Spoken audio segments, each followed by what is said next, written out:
A preparação do corpo para a última despedida é feita por um profissional especializado. Silvana Monteiro explica os procedimentos realizados na tanatopraxia.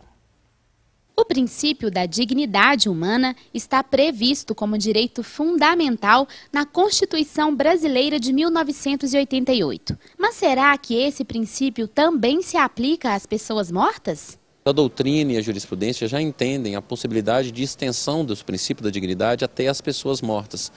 Como se trata da honra do falecido, da necessidade de recomposição digna do corpo, como a questão da tanopraxia. A palavra tanatopraxia vem do grego thanatos, que significa morte, e praxis, prática. Portanto, define-se como o que se pratica diante da morte. A tanatopraxia é a prática de higienização e conservação temporária do morto.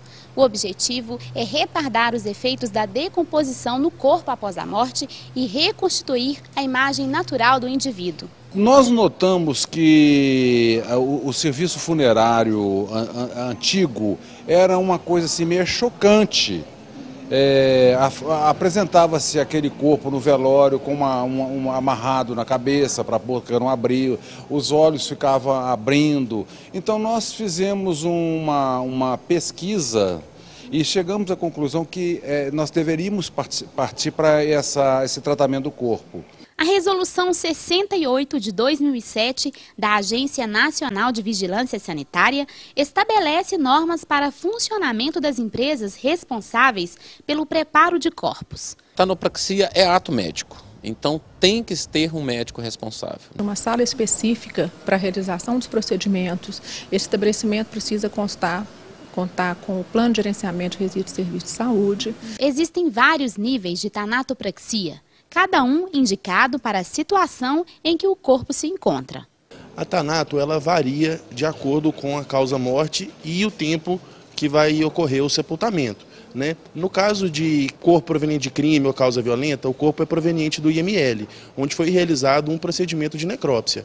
A gente faz uma tanato especial para esses casos. Em alguns casos, o procedimento não se faz necessário. A própria Anvisa determina que a tanopraxia ela é facultativa naquelas mortes em que ocorre a morte e o sepultamento se fazem até 24 horas depois da morte. Nos demais casos, quando entre a data da morte e o sepultamento transcorrer mais de 24 horas, a tanopraxia é obrigatória, justamente porque ali eu tenho uma questão de saúde que envolve todas aquelas pessoas. Mas em casos de deformação grave, mesmo quando se tem um prazo curto para o sepultamento, a aplicação da técnica é indicada. Então, eventualmente, nós temos algum corpo que vai ser sepultado brevemente, ou em 2 a 4 horas, mas que está com um aspecto facial muito ruim, ou que está com lesões faciais, alguma coisa que precisa ser restituída, e o procedimento vai cuidar dessa parte. A indicação seria, no caso, para esse fim e não para fins de conservação temporária. Em casos de traslados ou da necessidade de investigação jurídica, pode-se fazer a retirada de vísceras recompondo com algodão local. A família é avisada previamente, ela assina um termo, estando ciente que, eventualmente, pode haver a necessidade de fazer esse tipo de procedimento. A reconstituição do corpo do falecido não for condizente com a sua feição natural, e se exagerar bastante nessa questão, pode acontecer uma dor moral, seja para os familiares, seja pela própria honra do falecido, né? Se em vida o ditado diz que a primeira impressão é a que fica, o objetivo da tanatopraxia é fazer com que a última impressão também fique, de forma menos dolorosa possível.